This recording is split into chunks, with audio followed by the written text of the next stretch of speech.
Hello everyone, welcome back to my YouTube channel. তো বন্ধুরা, আজ হচ্ছে দীঘাতে আমাদের লাস্ট দিন। তো এখান থেকে এবার বেরিয়ে যাব, আমরা বাড়ির দিকে রওনা দেবো। তো এখন প্রায় 10টা মতো বাজে, 10:30টায় আমরা বেরোবো। তো খাওয়া দাওয়া আমাদের হয়ে গেছে। ওই সকালবেলা একটুখানি ভাত আর আলু সেদ্ধ দিয়ে দিয়েছিলাম আর ঘি দিয়ে খেয়ে নিয়েছি, কারণ অনেকটা পথ যাব, তো রাস্তায় কোথায় খাবার পাবো কি পাবো না, যেহেতু এখানে 10টা বেজে গেছে তাই আর কি।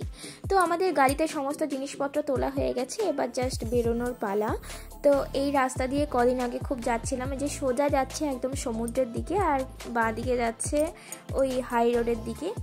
এই রাস্তা দিয়ে কালকে আজকে নয়, সরি, কালকে পরশু, মানে দুদিন ধরে একা একাই যাচ্ছিলাম, একা একাই আসছিলাম গোচানকে নিয়ে। কি আর করা যাবে, ছেড়ে তো যেতেই হবে। আর ওদিকে বর একা একা রান্না করছে, অফিস সামলাচ্ছে, ও হাঁপিয়ে উঠেছে, ও আর একার দ্বারা সম্ভব হচ্ছে না, তাই বাড়ি চলে যেতে হচ্ছে তাড়াহুড়ো করেই।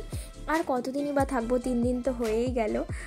তো চলো, এবার হচ্ছে রাস্তায় দেখতে দেখতে যাবো কত সুন্দর লাগছে। আর অনেকটা দেরি করেই বেরিয়েছি। এই যে কুচান বল নিয়ে উঠে পড়েছে, আর এই বলটা কেনার জন্য ও যে কী বায়না করেছে ওই শঙ্করপুরে গিয়ে। তো এই যে আমি এখন গান শুনতে শুনতে রাস্তায় যাচ্ছি। আর আজকের ভিডিওটা কিন্তু খুবই ছোট হবে, জানি না কতটা কি দিতে পারবো।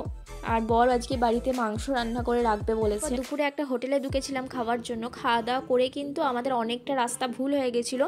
তাই রাস্তা ভুল হচ্ছিলো দেখে আমি ঘুমিয়ে পড়েছিলাম, আর বেশিক্ষণ জেগে থাকিনি। তারপর দেখছি একদমই সন্ধে হয়ে গেছে। এই যে এখন একটা ক্লিপ নিয়েছি। তো এরপর আমরা একটা জায়গায় চা খেয়েছিলাম নেমে, আর কিছুক্ষণের অপেক্ষা, জাস্ট ওই ঘন্টাখানেক মতো লাগবে, তারপর বাড়ি পৌঁছে যাবো। এই যে দেখো, আজকের ভিডিও এই পর্যন্তই, আর বাড়ি পর্যন্ত টানলাম না। ভালো লাগলে একটা সাবস্ক্রাইব করে দিও আর একটা লাইক করতে ভুলো না।